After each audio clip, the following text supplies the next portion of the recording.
Le bilan du premier tour de cette Coupe d'Europe est forcément satisfaisant, dans la mesure où on finit avec Pau, équipe invaincue de cette première phase. Après, on a eu des matchs accrochés, notamment à l'extérieur, il n'y a rien eu de facile, et on a fait en sorte de conforter cette première place.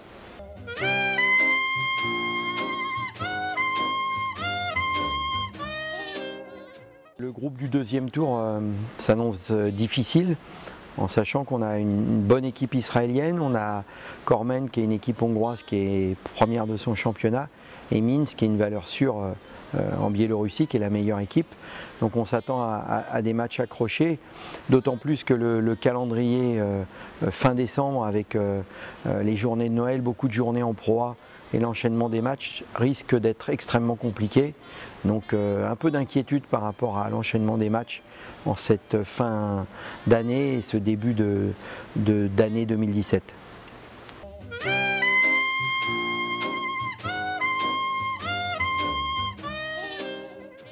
L'équipe aujourd'hui progresse des deux côtés du terrain. On essaye de travailler et de pouvoir faire évoluer un petit peu notre jeu offensif et d'être encore plus performant défensivement.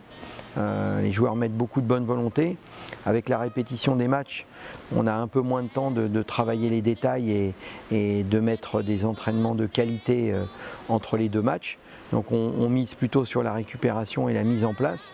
Forcément, c'est toujours un peu pénalisant, mais l'équipe aujourd'hui est dans un bon état d'esprit et surtout, au vu des derniers matchs, je fais en sorte que tout le monde ait confiance, tout le monde ait des temps de jeu et des responsabilités pour que tout le monde se sente investi en cette fin d'année.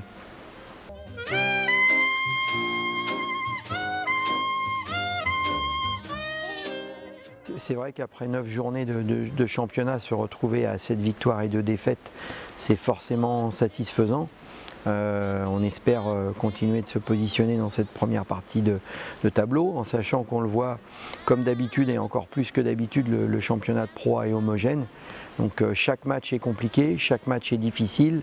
Dans le bas du tableau, quand on voit que c'est Nancy aujourd'hui qui occupe la dernière place en ayant battu Monaco et Chalon, on voit que c'est extrêmement complexe, il n'y a pas de petites équipes. Donc il faut être performant toutes les semaines et en sachant, comme je l'ai souligné tout à l'heure, qu'avec les répétitions des matchs de Coupe d'Europe, on a moins de temps de préparer les matchs que certaines équipes qui ne participent pas à ces compétitions européennes. Donc il faut s'adapter, on n'est pas les seuls, gérer le calendrier, quand il y a des matchs décalés, faire en sorte de pouvoir s'adapter. Donc constamment être opérationnel en proie, parce que c'est la priorité, et continuer de pouvoir être dans la première partie du tableau.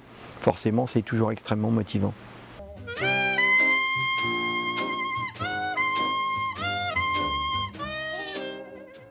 Il est clair que de plus en plus, on sent une ferveur derrière l'équipe.